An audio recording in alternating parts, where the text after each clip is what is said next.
Respecto a su preparación, es licenciada en Filosofía por la Universidad Panamericana.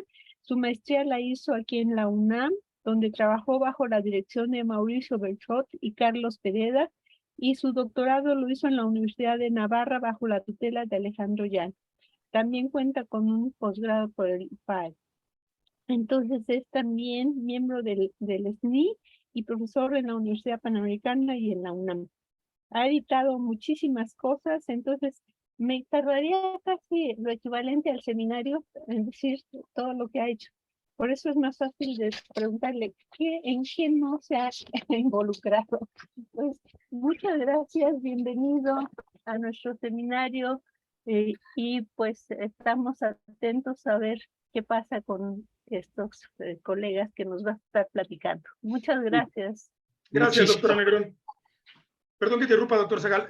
Doctora Frías Villegas, ¿quiere incluir alguna cosa? Usted que es especialista también en divulgación de la ciencia, colega del Instituto de Ciencias Nucleares, de la Facultad de Ciencias, y ahora la Coordinación de Humanidades. Adelante, por favor.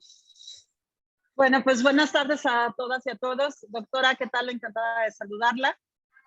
Pues nada más quisiera decir algo que Jorge Wagensberg, un gran divulgador de la ciencia de España, decía que la divulgación es tan importante como la parte académica de la ciencia.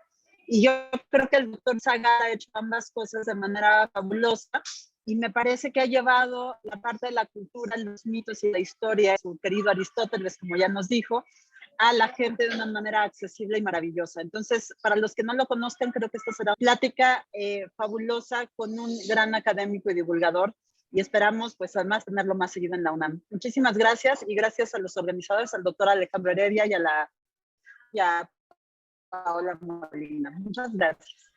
Lo voy a presentar, doctor Zagal. Si me da un minuto, por favor. Perdone que lo vuelva a interrumpir.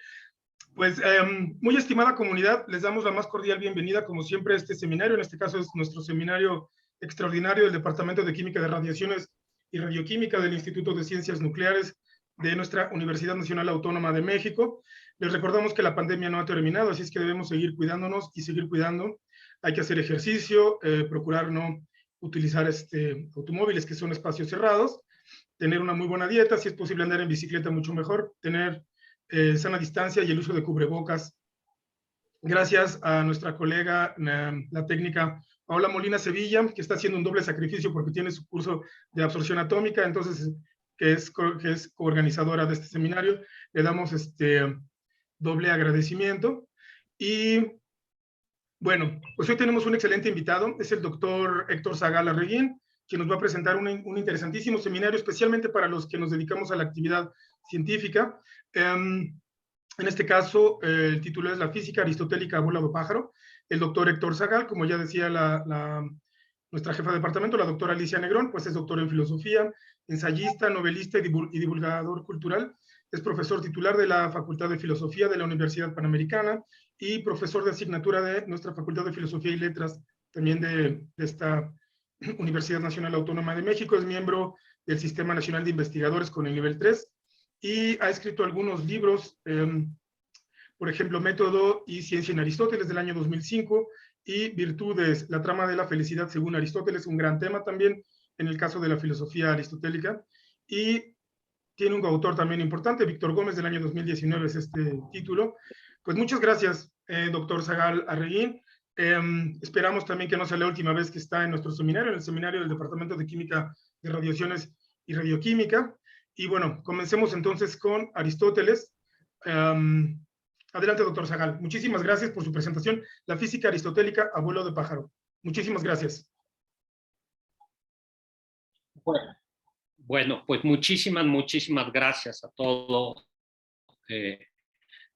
Doctora Negrón, muchísimas gracias, doctora Frías y a la UNAM por poder tener esta charla, esta conversación. Si les parece, lo que sería hacer una exposición para discusión, observaciones de esto, ¿no? Yo traje una pequeña presentación bueno, por sobre la marcha quiere intervenir o hacer también. Yo creo que tiene por qué ser cuadrado el tema. No sé en este tema, la física, muy específico, como dar la idea de lo que es aristotélica o lo que fue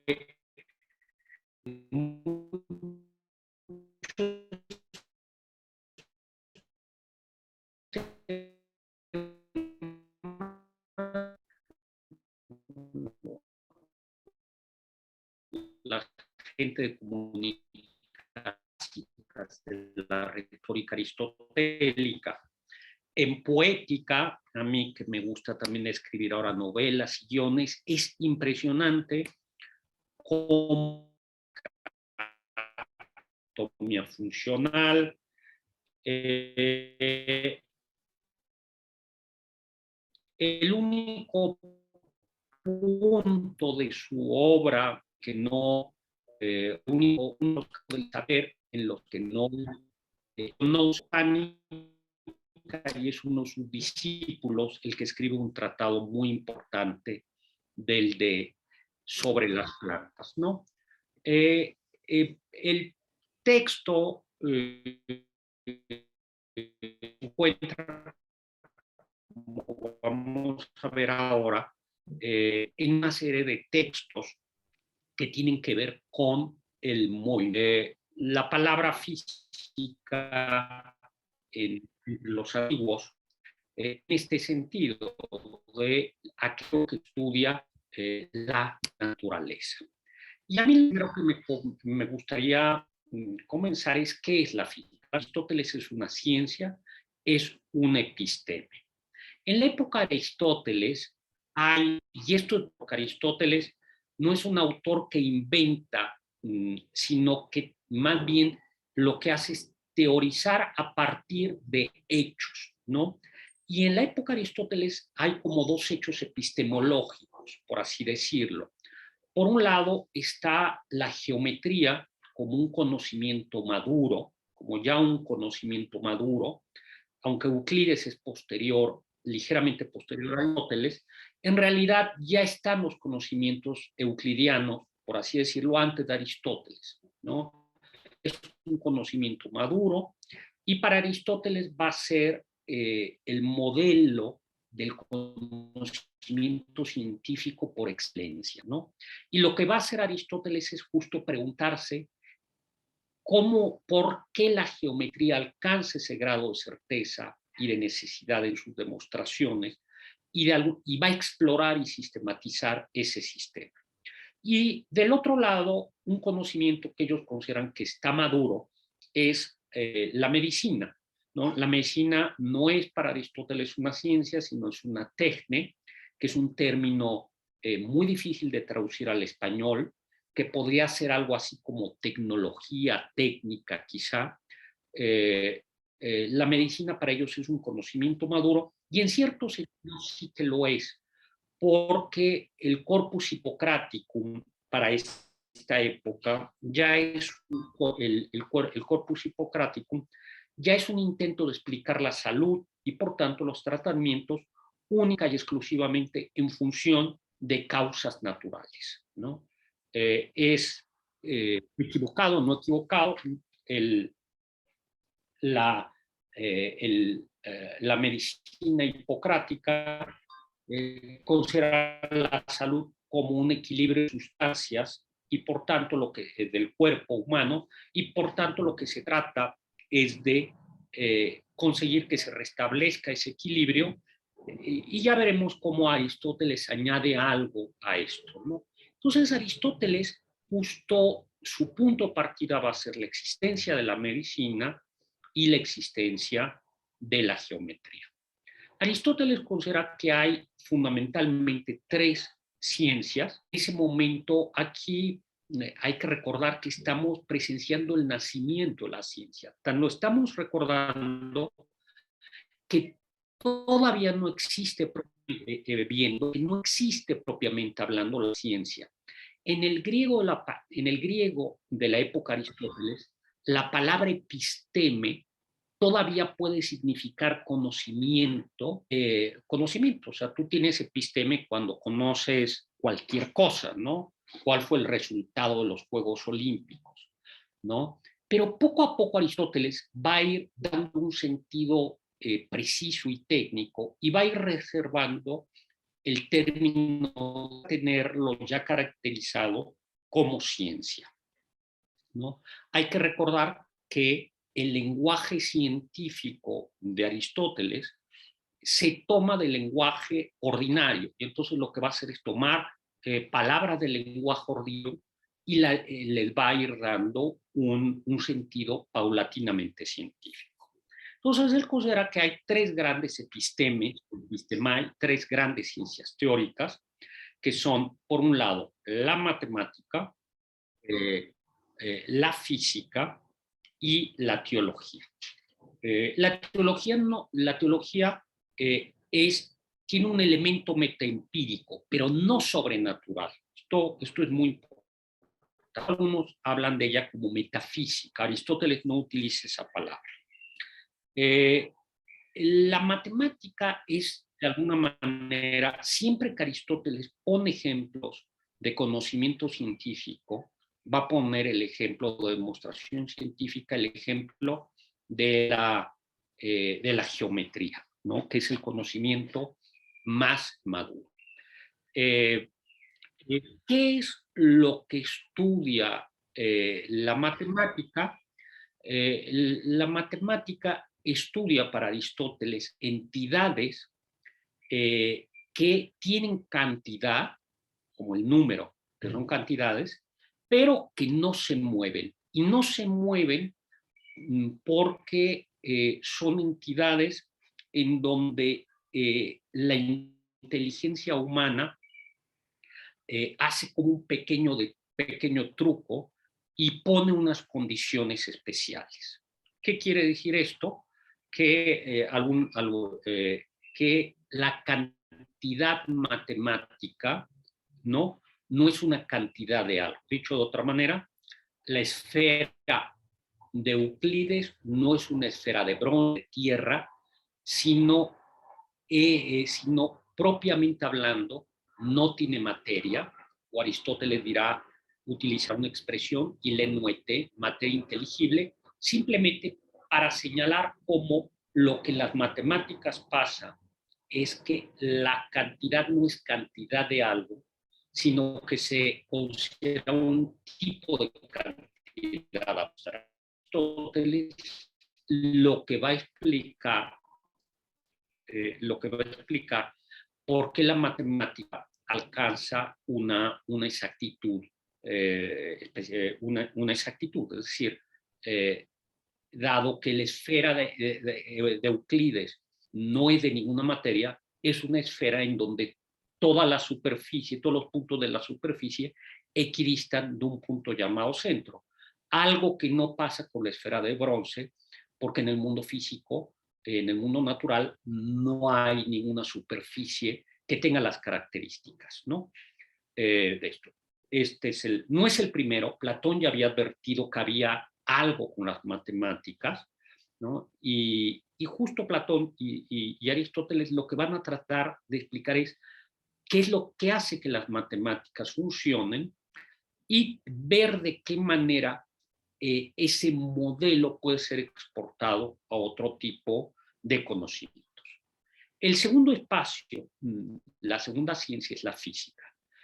La física lo que estudia para Aristóteles es las entidades reales que se mueven, ¿no? O estudia, si así se prefiere, el movimiento de las entidades. Y las entidades que se mueven son entidades naturales.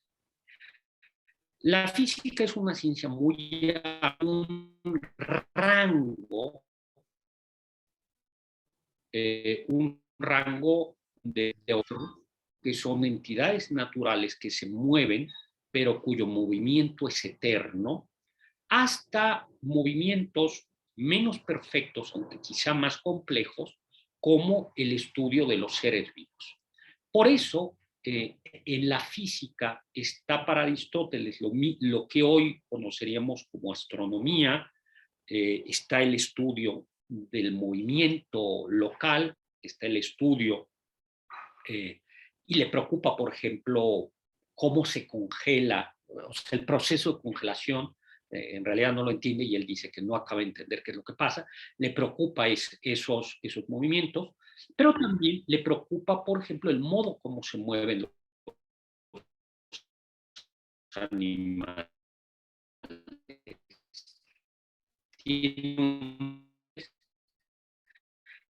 En donde lo que estudia, por ejemplo, es el modo como distintos animales se van moviendo, tratando de encontrar entre las aletas, el modo como recta. Por ejemplo, en otro libro sobre la investigación de los animales, estudiará muchos aspectos, desde la reproducción hasta por qué comunican los animales, ¿no? Acaba de entender cómo se comunican las hormigas y cómo se comunican las abejas, y sin embargo tienen formas complejas de organización. Entonces las estudia y pues lanza pequeñas teorías. Eso es también parte de la física. Entonces podemos ver que cualquier objeto mueve por sí misma, que se mueve, es objeto de la física. Yo no voy a hablar tanto de no me daría tiempo a hablar de uno de los movimientos más complejos, que es la vida, aunque unas cosas. Y finalmente, esta teología, aquí hay que entender que claramente uno es el Aristóteles aristotélico y otro es el Aristóteles cristiano, ¿no? La teología aristotélica lo que estudia es una entidad o aquellas entidades que existen autónomamente, pero que no se mueven y que sin embargo explican el movimiento del mundo, donde está el Dios o lo Dios, porque Aristóteles utiliza el adjetivo tófeos, que no es creador y es un Dios que no es providente, ¿no? Pues muy bien. ¿Qué es propiamente hablando la ciencia? Entonces yo creo que da dos descripciones básicas, es que nosotros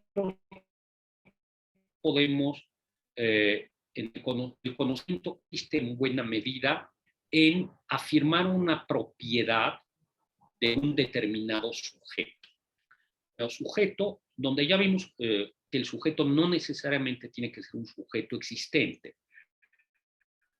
Pues, ahora bien, lo que hace que el conocimiento científico sea un conocimiento científico, esa propiedad se atribuye a ese sujeto de una manera necesaria y yo soy capaz de explicar por qué esa propiedad se atribuye de una manera necesaria a ese sujeto. El ejemplo que pone por excelencia Aristóteles es la propiedad de el triángulo cuyos ángulos interiores suman 180 grados, la propiedad 180 grados interiores afirmada en un triángulo, se demuestra científicamente, es científico cuando yo puedo dar cuenta de por qué eso sucede así. Y eso se hace a través de la demostración, ¿no? Como nos damos cuenta, es una descripción yo creo que bastante, a mí me parece bastante acertada. Y que además lo que explica, lo que insistirá Aristóteles, por eso saber científicamente no es conocer la propiedad, no es conocer la proposición, sino ser capaz de dar cuenta de por qué esta propiedad se atribuye a un determinado sujeto. Y esto llevará tiene una consecuencia, y es que para Aristóteles la ciencia no solo es un conjunto no es solo un conjunto de proposiciones, sino es también una habilidad. Él utilizaba la expresión virtud intelectual de un sujeto. El ejemplo que yo pongo de lo que es saber científicamente y lo que no es saber científicamente es la proposición, la Tierra gira alrededor del Sol. Esta se la pongo siempre a mis estudiantes. Les digo, ¿por qué? Y claro, somos estudiantes de filosofía y rara vez algún estudiante es capaz de decir por qué. Dicen, por las estaciones del año. Pues no, las estaciones del año, el sistema tolemaico las explica, ¿no? Por el día y la noche, el sistema tolemaico las explica. Yo mismo les confieso que no lo sé hacer. Ustedes sí lo saben hacer, sí saben decir por qué la Tierra gira alrededor del Sol, ¿no? Y no es al revés. Yo no tengo el conocimiento científico. Ustedes tienen el conocimiento científico y la proposición es verdadera, ¿no? Y esto le llevará a Aristóteles a estudiar por eso los modelos de demostración, ¿no? Los modelos de demostración. ¿Cómo se demuestra? Se ha dicho con frecuencia que la ciencia aristotélica no es deductiva, no es deductiva, pero sí se ha dicho que es fundamentalmente demostrativa y no inductiva. Y esto en parte es verdad. En efecto, en Aristóteles, mi tesis de doctorado fue justo sobre la teoría de la inducción en Aristóteles. En efecto, en Aristóteles no existe como tal una teoría de la inducción, ¿no? Falta mucho tiempo. La inducción tiene un papel muy importante, pero no hay una teoría de la inducción. Faltaría mucho todavía para el desarrollo de la estadística que podría explicar la inducción, ¿no? Lo que sí es cierto es que sí hay una observación empírica constante y que lo que Aristóteles aspiraría es a que las inducciones o los conocimientos empíricos puedan ser expresados después entendiendo de explicar una propiedad se atribuye a un determinado sujeto. Yo no soy, y esta es la segunda descripción, ¿no? No solo es una demostración, sino es una explicación. No es una teoría muy primitiva todavía, pero hay un intento de tratar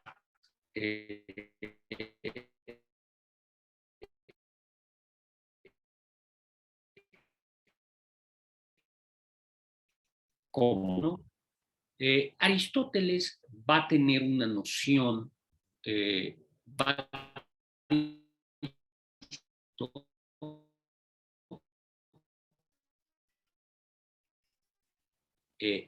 y ¿no? Entre movimientos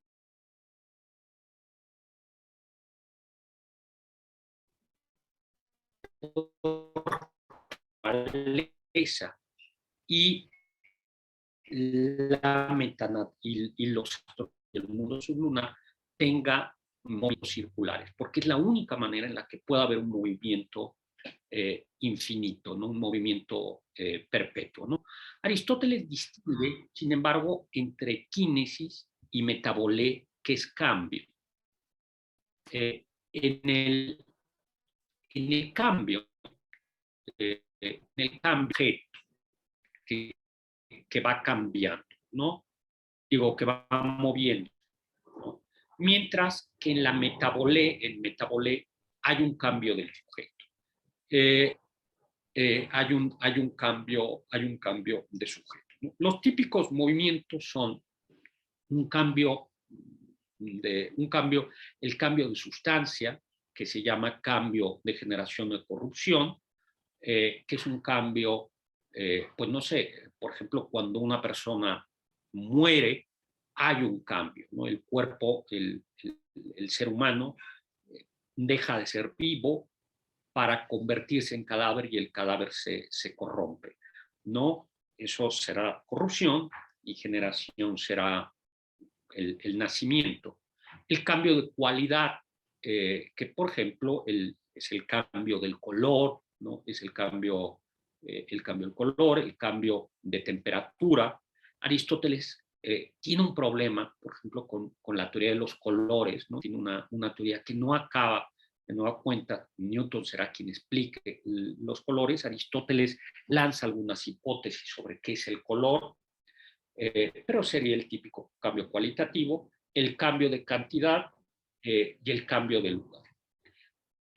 Yo le decía como medio paso, cambios que Aristóteles no acaba de entender, ¿no? Por ejemplo, el cambio, la congelación. Entonces lanza una tesis, una teoría de que hay cambios instantáneos, ¿no? Pero no porque dice, claro que vas viendo cómo el agua se va helando, pero hay un determinado momento en que parece que se pasa del agua, del estado sólido al estado líquido, ¿no? Bien, aquí hay que decir que una de las limitaciones de Aristóteles es que a pesar de que ya hay una geometría madura, ¿no? Y que la geometría permitía explicar la astronomía, lo que Aristóteles va a creer, y una buena tradición va a creer, es que hay aspectos de la naturaleza o el movimiento cualitativo, por ejemplo, el movimiento cualitativo, que no puede explicarse en términos de cantidad y por tanto no puede explicarse con un modelo geométrico. En el movimiento del lugar sí se puede explicar, ¿no? Así. Y por eso los astros, digamos, el movimiento de los astros, la física astronómica es un conocimiento que ya se encuentra matematizado, ¿no? Para Aristóteles, el movimiento cualitativo, el movimiento de sustancia, todavía no puede ser explicado en términos cuantitativos y por tanto no puede explicarse en términos matemáticos, ¿no? Ahora bien, ¿qué es la naturaleza? ¿No? ¿O qué es lo natural? ¿No? Lo natural es, de alguna manera, lo natural es aquel que tiene capacidad de movimiento, pero es una noción, vamos a decirlo, elástica. Es una noción elástica porque hay objetos que se pueden mover, pero se pueden mover, pero su automovimiento es muy poco. Y en cambio hay objetos que se mueven y tienen una capacidad de movimiento, ¿no? Y esto sería, ¿no? La naturaleza, y en este sentido se encuentra Aristóteles muy lejano del esquema cartesiano. La naturaleza no es extensión, no es pura extensión, sino es una estructuración tal que explica una capacidad de verse por sí mismo y de interactuar con el resto. Esto que suena así como muy podrá resultar como muy abstracto, muy metafísico. Aristóteles piensa, por ejemplo, vivo. ¿Qué es lo que hace el ser vivo? El ser vivo, un animal, lo que tiene es una estructura tal que le permite relacionarse con el mundo, por ejemplo, a través de la nutrición. Entonces, el animal o la planta se relaciona con entidades exteriores, las absorbe y las interioriza, ¿no? Y las forma parte de sí mismo, y ese interiorizarlas a través de la nutrición permite que ese animal se mueva a sí mismo, es decir, sea vivo, ¿no? Esto lo va a entender él sobre todo, por ejemplo, la nutrición en términos de... Él tiene una concepción y estaba presente en Hipócrates, pero que el ser humano y la planta transforman y le permiten generar un calor vital, que es lo que permite mantener el proceso de la vida, el proceso de la vida. Entonces, automovimiento, son autónomos en este sentido de que pueden moverse por sí mismos, aunque no son completamente independientes, porque uno necesita de alimentos y necesita, por ejemplo, de aire. El aire juega un papel en la refrigeración. La vida de los seres naturales es un proceso de combustión, y requiero alimentos que transforman calor, pero también requiero de elementos, requiero de aire que va regulando la vida, ¿no? Bien. Por eso, ahora, este movimiento en los seres vivos es muy complejo, como acabo, pero también el resto de la naturaleza tiene algún tipo de impulso vital. Esto que explicado así puede parecer un poco burdo, es en realidad la pregunta que se hace, que según la tradición se hace Newton, ¿no?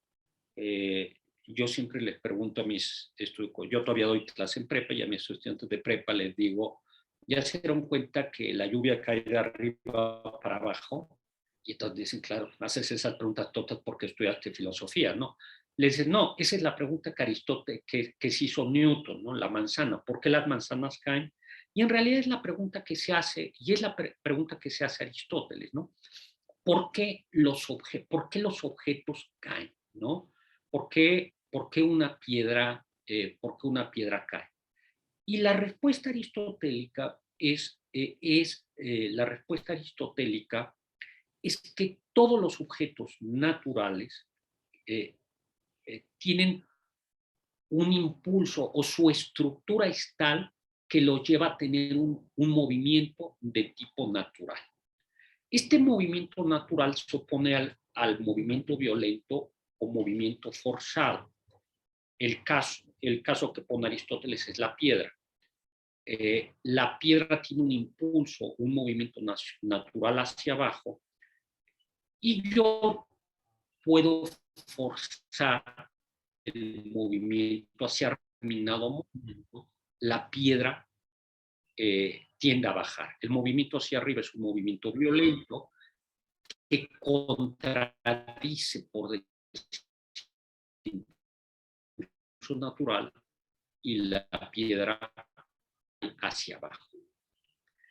Esto Aristóteles, que no tenía un pelo de tonto, que no tenía un le va a preocupar, ¿no? Especialmente va a poner un caso que es básico, que luego va a estudiar Newton, que es el de la flecha, ¿no? Porque entonces Aristóteles dice, a ver, cuando yo lanzo un dardo, el dardo va en contra de su impulso natural por abajo, y sin embargo se mueve, pero se mueve más durante una trayectoria más o menos larga.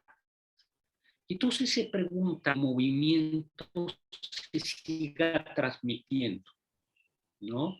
¿Cómo se mueve? Porque pues, este celular y este celular lo mueve y se entiende que el movimiento violento o la fuerza que yo estoy ejerciendo la estoy transmitiendo, ¿no? Pero hay un contacto físico que explica que se transmita, ¿no?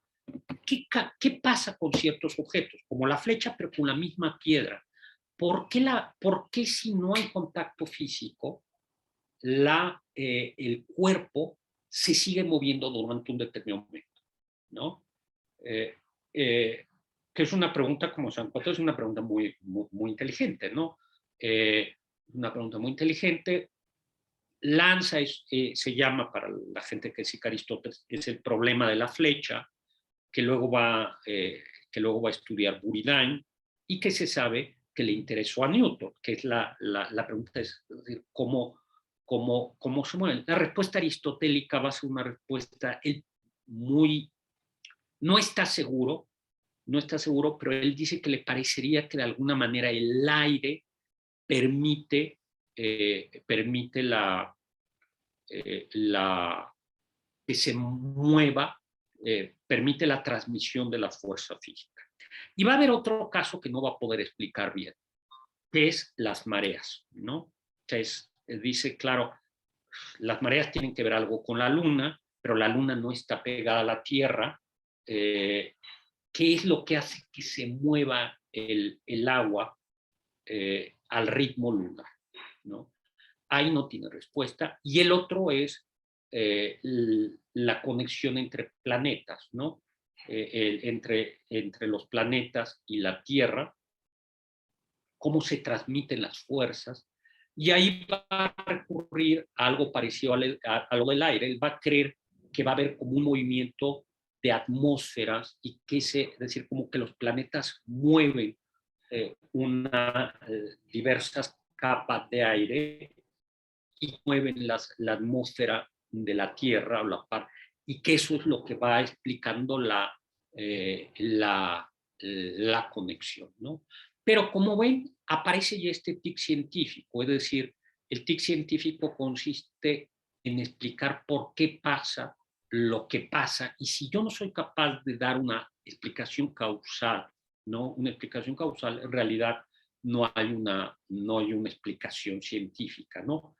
Pero no basta con cualquier tipo de explicación causal, sino tiene que ser una explicación causal en la que se muestre que hay una necesidad entre la causa y el efecto, ¿no?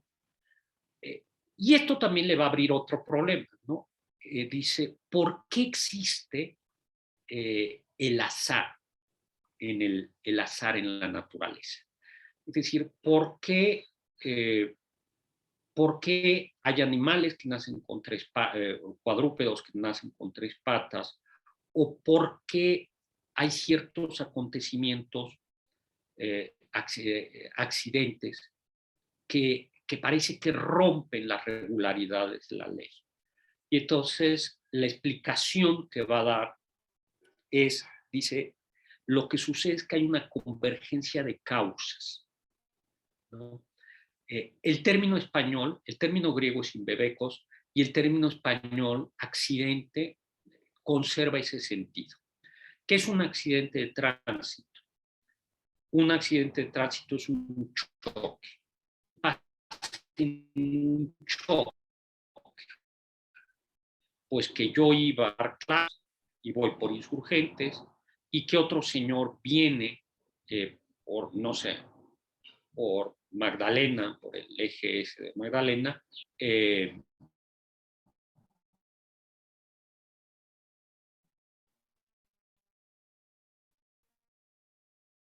a comprar dos cadenas causales. Entonces, por eso el accidente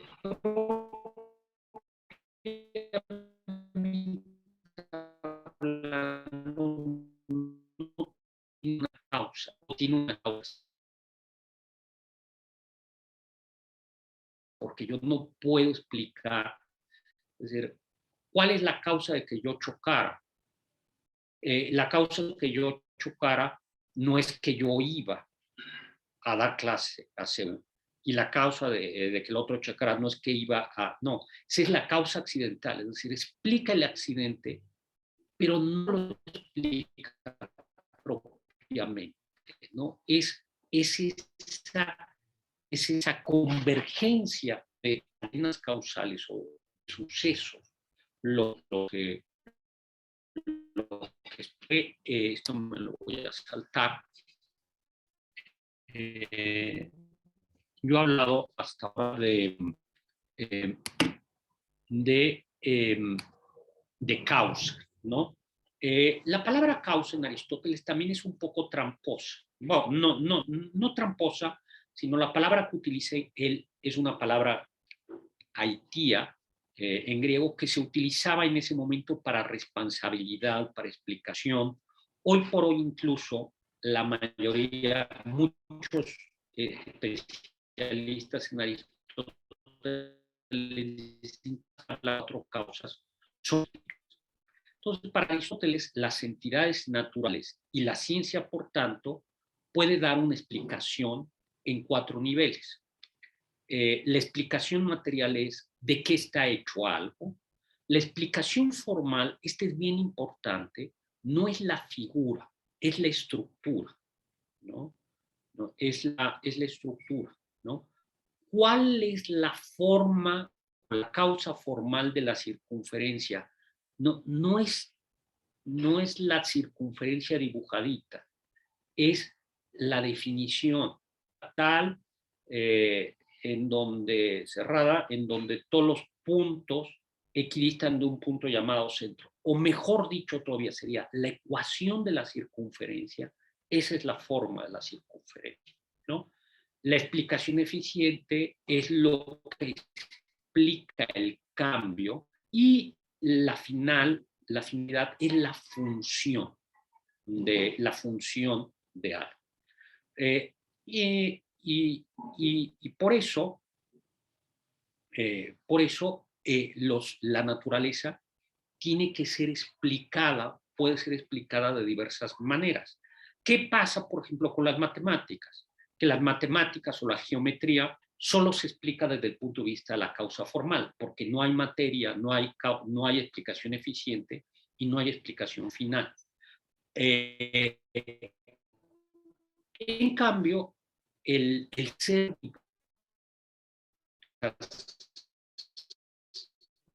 todas estas explicaciones, por ejemplo, en este texto, las partes de los animales, se pregunta constantemente cuál es la función de algo. ¿Cuál es la función de algo? ¿No? Si yo no sé cuál es la función de los órganos de un ser vivo, no estoy teniendo una cabal explicación de aquello, ¿no? Esa explicación es una explicación mucho más compleja. Por ejemplo, hay una parte muy bonita donde Aristóteles dice, Anaxágora decía, por si le suena, porque tiene manos, ¿no? Y entonces las manos, con el vulgar oponible, ¿no? Algo que de alguna manera después dirá Engels. Y Aristóteles, ¿no? El ser humano tiene para poderse llevar la comida a la boca, entre otras cosas, y es necesario que se lleve la mano, la comida a la boca, porque si tuviese hocico como los animales, su lengua no podría ser tan delicada como la que es, y entonces no podría hablar. Entonces, en realidad, la mano se explica en función de la inteligencia de la lengua, y la lengua se explica en la función de la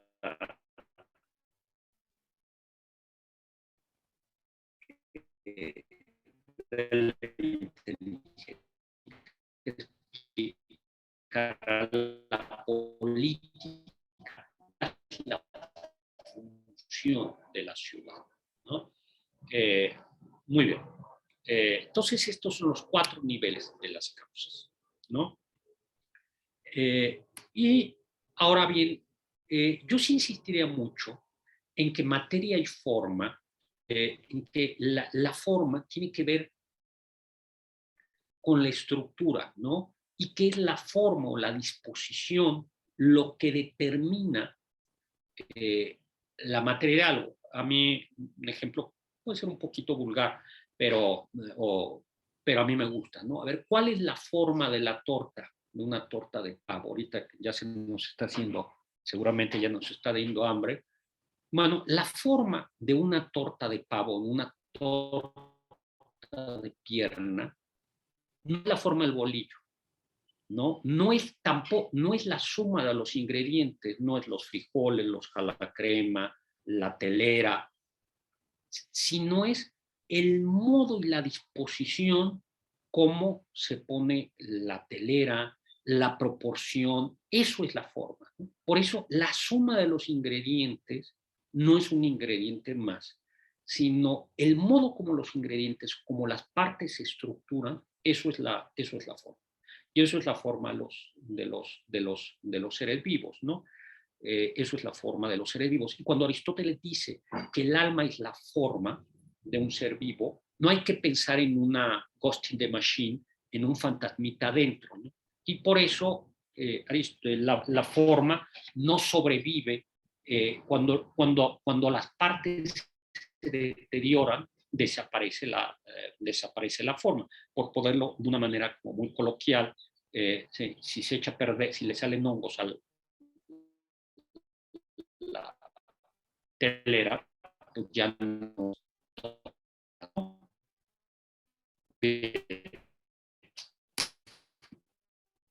No es originarios que son, sino ya estaba antes. Aristóteles considera que un elemento es aquello que ya no puede ser dividido sí puede ser dividido en partes infinitas, no es atomista, pero siempre va a haber como una característica específica, ¿no? Y eso es, ya no, si yo divido la Tierra de partes de tierra, pero ya no tendré una Tierra hecha de esto y del otro. La teoría de los 4 elementos ya estaba hecha en Empédocles, pero Empédocles todavía había explicado los 4 elementos en función de dos impulsos, el eros, el amor y el odio, que eran funciones de atracción y de repulsión, perdón, impulsos de atracción y de repulsión, que explicaban cómo se iban formando el resto de las sustancias. Algo ligeramente antropologista en Empédocles, aunque muy poco, porque en realidad no es que sean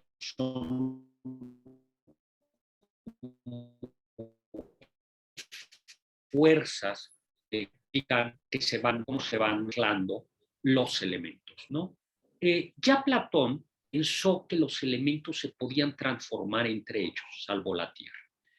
Y Aristóteles va a completar la doctrina diciendo, a ver si es aire, agua, fuego, tierra, son los 4 elementos, pero estos elementos tienen una propiedad de la humedad, que es propia del aire y del agua, la propiedad caliente, que es fuego y aire, frío, que está en tierra y agua, y seco en fuego y tierra. Y lo que va a pasar es que estos elementos se pueden ir cambiando, pero no es nada mágico. Es falso, pero no es mágico. Es, por ejemplo, si la tierra se humedece y se hace fría, se convierte en agua. El aire, si el aire se calienta y se le quita lo seco, se hace fuego, ¿no? Y esto es lo que explica más los lugares naturales. el fuego hacia la tierra y el aire hacia el agua, ¿no? ¿Dónde estaban? Ahí está. ¿Qué es lo que va a hacer la teoría de Newton? Va a decir, no hace falta sino que es la atracción de los cuerpos lo que explica la dinámica, ¿no? Ahora, este modelo, a pesar de lo primitivo que es, por ejemplo, Aristóteles lo intenta aplicar a la vida humana, a la vida, ¿no? ¿Qué es la vida? Bueno, la vida, ¿qué es lo que explica la vida? Pues lo que explica la vida es un proceso fundamentalmente de combustión, ¿no? Un proceso de calor. Por eso la vida es calor y una cierta humedad, ¿no? ¿Qué es la vejez? ¿No? La vejez es justo un momento en el que el cuerpo ya no es capaz de mantener la humedad y el calor. Entonces, por eso dice, por eso a los árboles las hojas se les comienzan a caer y se secan, y a los hombres se nos comienza a caer el pelo y nos comienzan a salir canas, ¿no? Dice, ¿por qué? Porque la estructura, porque las partes, la materia que integran, que son estructuras por el alma, ya no pueden mantener la humedad, la humedad y el calor, ¿no? Y esto explica también que ciertos alimentos permitan mitigar algunos ¿cómo se dice? Algo pues, de esa decadencia física, ¿no? Si tú tomas más agua te deshidratas menos, o si tú tomas, por ejemplo, alimentos calientes como el vino, pues eso da un cierto calor al ser humano, al ser vivo, y le permite tener como una fuerza. Pero dice, como es un calor de alguna manera artificial, luego viene un bajón. Y es interesantísimo ver cómo Aristóteles intenta incluso explicar fenómenos psicológicos de esta manera, ¿no? Psicológicos, ¿no? Psicológicos. No tiene toda la herramienta. Por ejemplo, Aristóteles no sabía bien para qué servía el cerebro, ¿no? Todavía no sabía. Pero sí alcanza a advertir que ciertos procesos mentales tienen que ver con este esquema. Ahora, lo sorprendente es que la naturaleza, el mundo, ya tendría que ir terminando, el mundo de la luna para abajo es en realidad como estos ciclos. Los elementos tienden a moverse cíclicamente, y así como hay una vida del ser humano, también en la naturaleza, primavera, verano, otoño, son procesos de calor, fuego, de calor, fuego, de calor, fuego, ¿no? Que es la primavera, es cuando hay calor, que es el invierno cuando hay frío, ¿no? Y esto se explica en buena medida por estos elementos que tienden a estar en equilibrio. Y lo que lo desequilibra es el calor, el calor del sol, ¿no?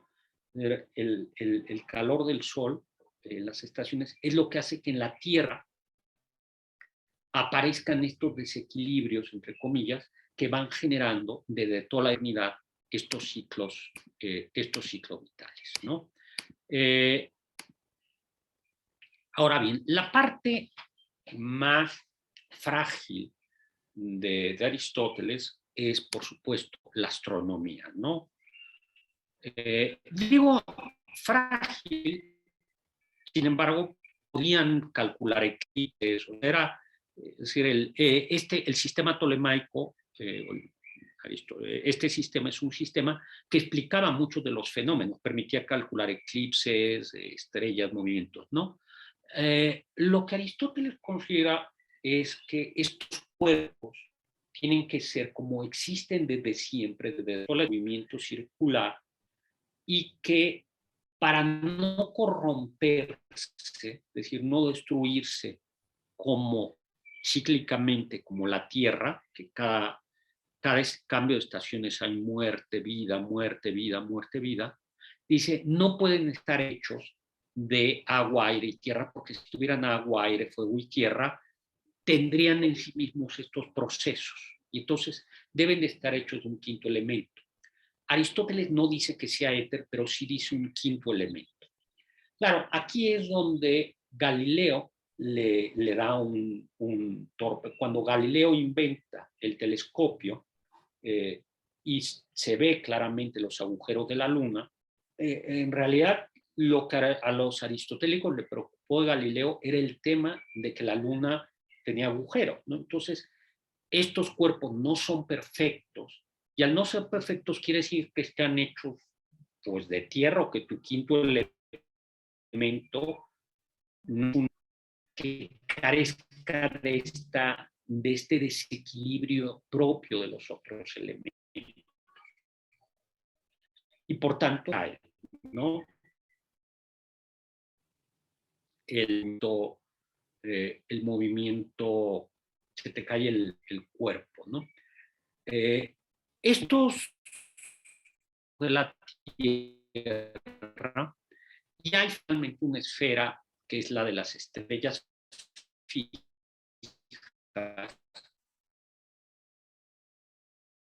Aristóteles estén lejos hace que titilen las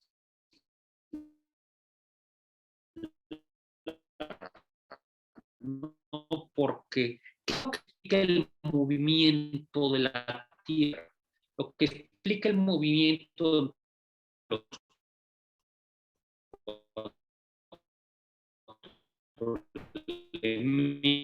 calor, estos movimientos, claro, como él no tiene la teoría de atracción de los cuerpos, no puede explicarlos. Aquí tiene los lugares, pero aquí él no puede explicarlo, ¿no? Ojo, él piensa que el movimiento, dice, bueno, sí, es circular, y por qué circular puede eternamente. Nadie creó el universo, pero alguien tiene que mantener el movimiento. Y entonces sí da un salto mortal que, pues bueno, sí, Aristóteles era brillante, pero al final termina antropomorfizando, ¿no? Dice, de alguna manera, el celeste, como un tipo de inteligencia, aunque él dice no son dioses, pero hay como un tipo de inteligencia que los lleva a sentirse por Dios, ¿no? Ya aquí, pues sí, podemos defenderlo, pero no hay salto triple, ¿no? Tal. Y Dios es motor inmóvil, no porque cree el universo, sino porque es una entidad que los cuerpos celestes de alguna manera ven o sienten atraídos por él, ¿no? Hay pasajes que parece que es antropomorfismo, que parecería que es una inteligencia. Hay pasajes en los que parece atracción de tipo físico por él, y que imitan su perfección moviéndose. Ahora, ¿cuál es el problema? Que ese último objeto, que es Dios, no puede ser físico, por eso no tiene un contacto físico, ¿no? Sino más bien él dice los cuerpos celestes imitan, ¿no? Imitan. Y dependiendo de si lo leemos antropomórficamente, por ejemplo, los medievales dijeron, algunos dijeron, bueno, por eso hay como angelitos en las estrellas, ¿no? O menos antropomórfico, una especie de impulso que es físico, pero por una entidad que no es física, ¿no? Y este es evidentemente el más, ¿no? Bien.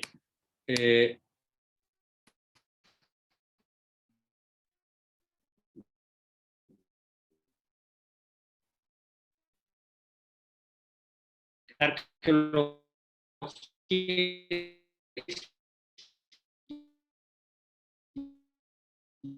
o sea, que importar. Yo no soy experto en ciencias, pero pues creo que algo que nos ha recordado el desastre ecológico que estamos viendo es que las especies naturales tienen una función, ¿no? Y que si nosotros tocamos esas funciones, si nosotros distorsionamos, pues algo se mueve, ¿no? Y creo que ese es un parámetro interesante. Y finalmente, yo creo que el mismo Aristóteles decía, ¿por qué estudiar a filósofos pasados si no estamos de acuerdo con él? Y decía, pues porque nos hicieron pensar, y a veces, y a veces recorrer el camino de alguien, el camino intelectual de alguien, es pensar con él, y pensar con él es un ejercicio, es como, o sea, pensar como otros pensaron, o ver por qué otro pensó. Yo creo que desarrolla una destreza, y creo que ese es el sentido de estudiar la física aristotélica, o de explicar por qué se le ocurrió lo que se le ocurrió. Pues bueno, yo esto es lo que les quería decir. Bueno, como les dije, fue algo a vuelo de pájaro. Simplemente es como ver muy, muy por arriba lo que podría ser la física aristotélica. Pues muy bien. Pues muchísimas gracias. Al contrario, doctor Segal, muchísimas gracias. Una charla interesantísima. Y bueno, pues desde la esquina de las personas que trabajamos con la investigación científica, bueno, pues es realmente un placer inmenso saber qué tipo de actividades tenía Aristóteles hace más de 2000 años, que es para muchos de nosotros, pues es el gran inaugurador de este pensamiento dialéctico novedoso hace más de 2000 años. Compañeras, compañeros, ¿alguien tiene alguna pregunta para nuestro invitado, el doctor Segal?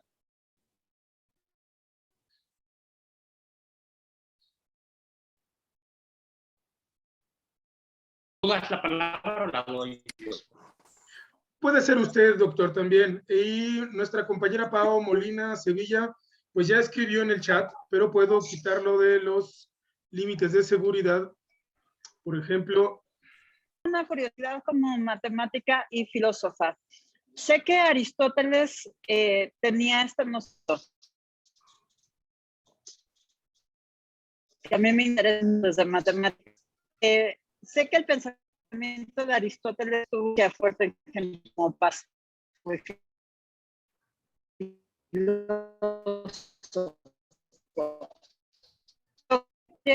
Ahondar un poco este tema de lo ilimitado en Aristóteles. Muchas gracias. Sí, gracias. Vamos a ver, es uno de los puntos más complejos de Aristóteles. Entonces, para Aristóteles, por un lado, él habla de infinito, apeiron, que yo creo que lo que usas es mejor, porque apeiron querría decir justo ilimitado. Apeiron es límite, límite, ¿no? Entonces, para Aristóteles, por un lado, el tiempo es infinito, ¿no? Es el patrón de movimiento por excelencia son los astros. Entonces, él tiene como cómo garantizar que el tiempo sea ilimitado, es por esta circularidad, ¿no? Es decir, los astros dan siempre vueltas y el mundo sublunar da vueltas. Se crea en un regreso cíclico, como van a creer otros, ¿no? No es que diga vamos a volver a estar aquí escuchando, hablando, sino lo que es el, el mundo de la naturaleza se mueve ilimitadamente, porque limitadamente está dándose este proceso de generación y corrupción de la vida, calor, frío, y de esta manera circular. También el no acepta que no haya especie, que haya especie, no es un evolucionista, porque si hay especies nuevas, esas tienden a, digamos, una lectura lineal del tema. Entonces, si bien es cierto que los animales permanecen circularmente en ciclo, ¿no? Ahora, el más complicado de entender, porque entonces sí que se puede dividir, al infinito la materia, no simultáneamente, pero puedes estar dividiendo y dividiendo, ¿no? En cantidades discretas, y por eso no es atomista, ¿no? Aunque no vas a tener simultáneo todas las cantidades. Pero en realidad el espacio no es sin una cualidad, porque el espacio no es en realidad sin una cualidad de la materia. Ahora, lo curioso es que sí cree que el universo es finito. Es decir, no es una extensión ilimitada, sino que es muy grande, pero está limitada al espacio de los cuerpos celestes, ¿no?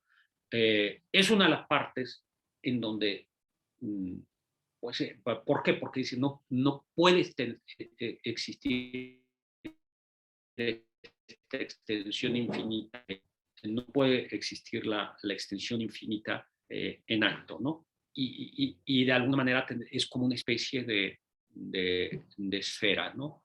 Pero también tiene unas herramientas muy limitadas.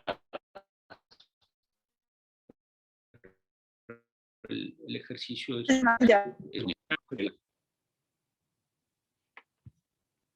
había por ahí, muy bien, dice, ¿cómo? Y pregunta aquí, leo la pregunta del chat. ¿Cómo llegó la filosofía de Aristóteles a la Edad Media? Como la regla sí, como la regla general de las cosas. A ver,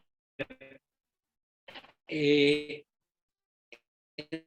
realidad la física de Aristóteles se perdió la ética, la política, la física, buena parte de la lógica.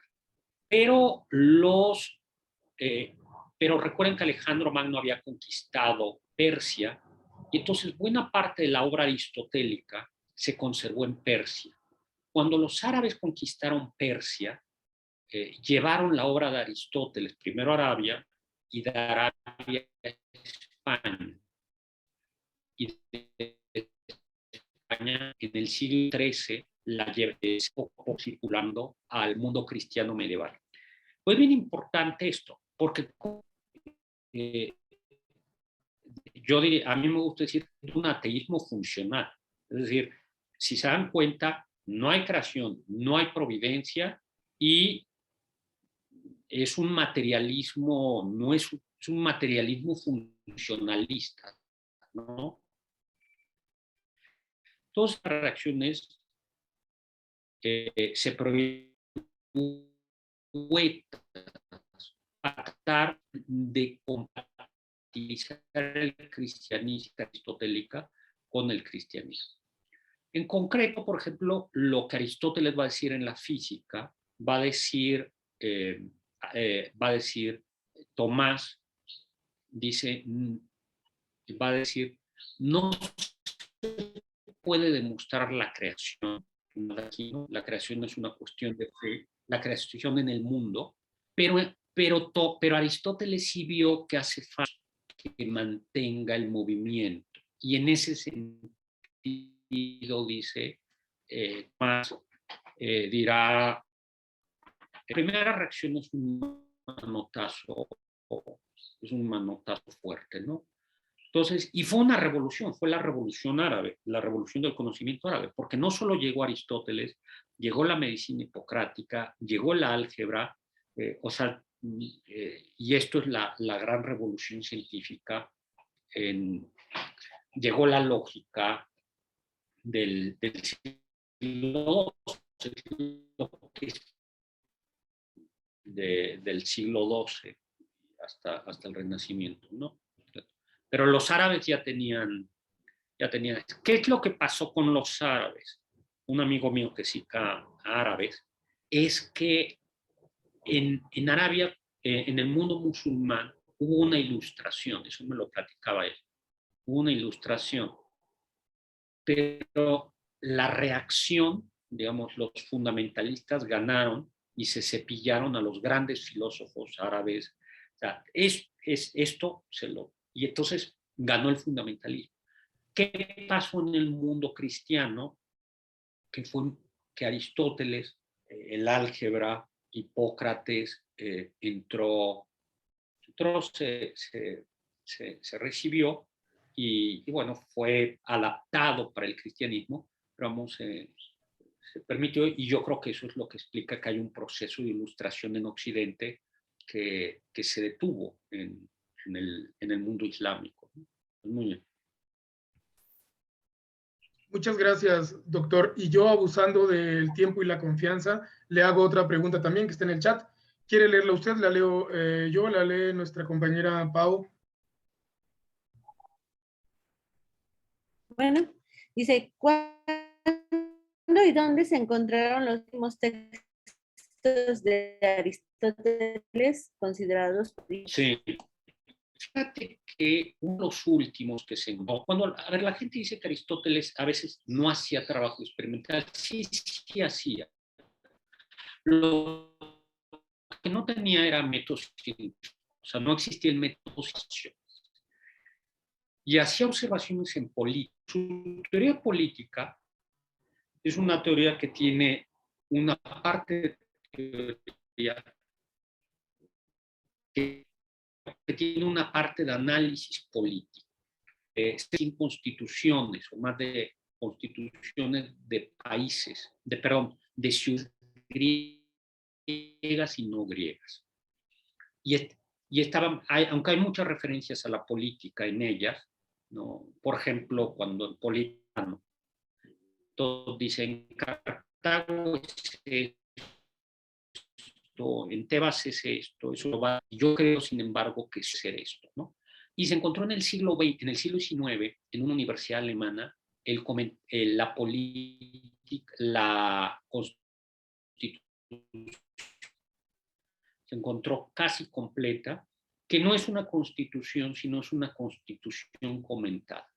Esa fue la última política, la última obra que se encontró en el siglo XIX. Es reconstrucción, o sea, había fragmentos citados por otros autores. Entonces, se pudieron reconstruir obras a la juventud de Aristóteles, porque por supuesto, tenían que ser alemanes los que hacían ese trabajo, antes de que hubieran algoritmos y esto, había alemanes, ¿no? Que hicieron la reconstrucción de ir diciendo, pues hay una citita aquí de Aristóteles en tal. Entonces, digamos, construyeron algunos diálogos. Pero en realidad ellos ya estaban ahí. Esa es una labor como construcción. Pero la última es la política de Aristóteles, ¿no? Y que demostró lo que se sabía, ¿no? Que sí había hecho ese trabajo, ¿no? De análisis.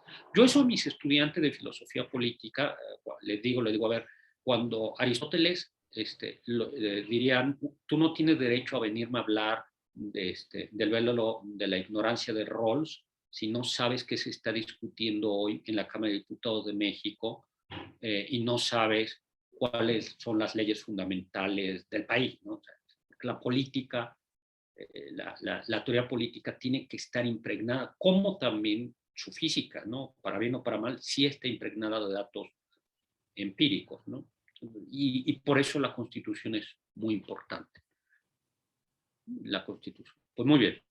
Doctor Sagal, ¿y este hallazgo en Alemania tiene que ver de alguna forma con el grupo de Werner Jaeger, de Werner Jaeger?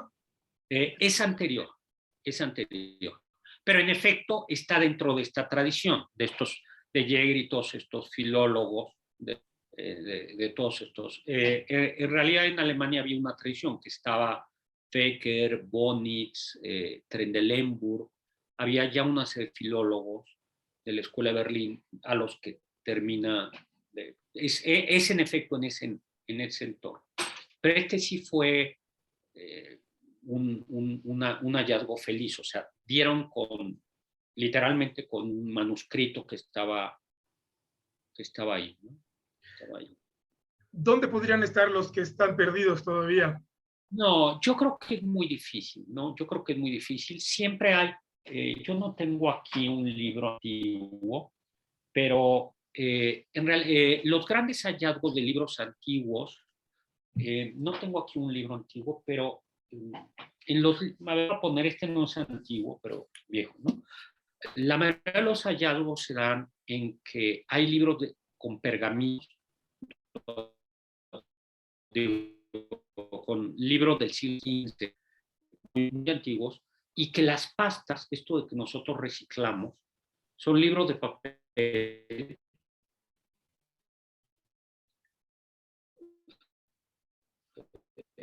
con pergamino reciclado. La pasta estaban hechas de pergamino reciclado y hay en manuscritos. Manuscritos siglo XII, el siglo XIII. En México se encontró el códice más antiguo, es un códice medieval que se encontró, creo que en una de estas bibliotecas mexicanas, dentro de una pasta de libro, ¿no? Eso es donde podrían estar los manuscritos medievales, ¿no? Pero es muy, muy... o se podría ser, como siempre sabes quién nos puede dar sorpresas, son los papiros.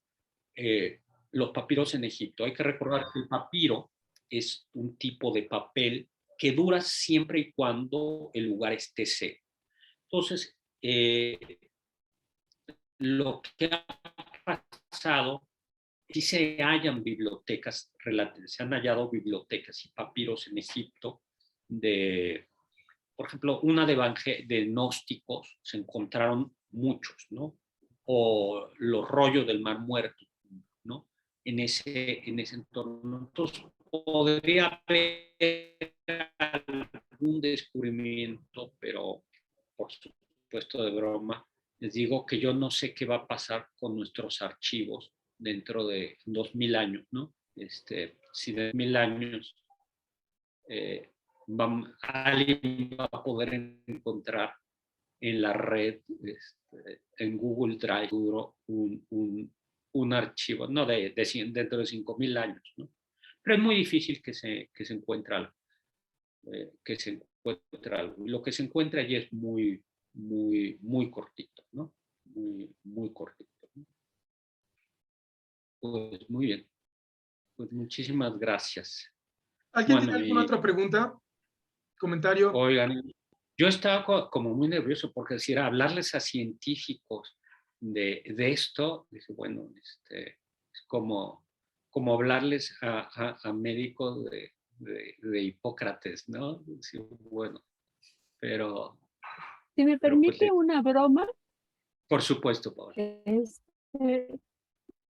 hubiera sido muy bueno para los químicos vivir en esa época con 4 elementos y no los 118 que tenemos. Sí, ¿verdad? Porque tierra con agua, lodo, ya teníamos, la primera combinación. ya teníamos todos hijos. A mí me pasó que justo fui a un amigo estaba trabajando yo en Estados Unidos y me preguntó, él es ingeniero, me dijo, ¿qué estudiaste hoy? y le dije, por lo que estudié es una cuestión del sistema astronómico.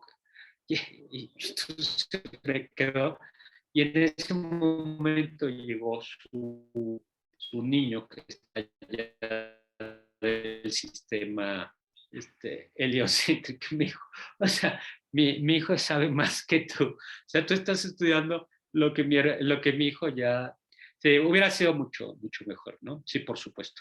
Pues, bueno, pues muchas gracias. De verdad que yo los animo, ya nada más terminaré diciendo, así como creo que esto tiene fundamentalmente un sentido arqueológico, creo que en cambio la filosofía práctica de Aristóteles es de una actualidad extraordinaria, ¿no? Extraordinaria. O sea, creo que la ética de Aristóteles es una ética que, digo, hay que adaptar, quitar prejuicios, pero es una ética que puede decirnos mucho hoy en día, ¿no? Mucho en teoría y mucho para la vida. Claro que sí, doctor Sagal, muchísimas gracias nuevamente. Y bueno, pues esperamos que nos acepte una invitación próxima sobre alguno de los otros temas que muy interesantemente toca usted en su programa de radio. Y bueno, pues siempre está invitado y bueno, ya si usted está de acuerdo, pues ya platicaremos, por ejemplo, de el origen de la vida o algunos otros elementos importantes de la filosofía que excelentemente explica usted y platica, como el caso de hoy. Muchísimas gracias. Muchísimas Muchas gracias a gracias. ustedes. Gracias. Doctora, Tengan excelente fin de muchísimas semana. gracias. Muchas gracias. Gracias, Tengan un doctor. excelente fin de semana. Tengan cuidado con los contagios. Aparentemente hay un repunte en contagios. Tengan un excelente fin de semana. Muchas gracias. Y bueno, pues tengan buena tarde. Muchas gracias nuevamente, doctor Sagal. Gracias, hasta luego. Gracias a todos.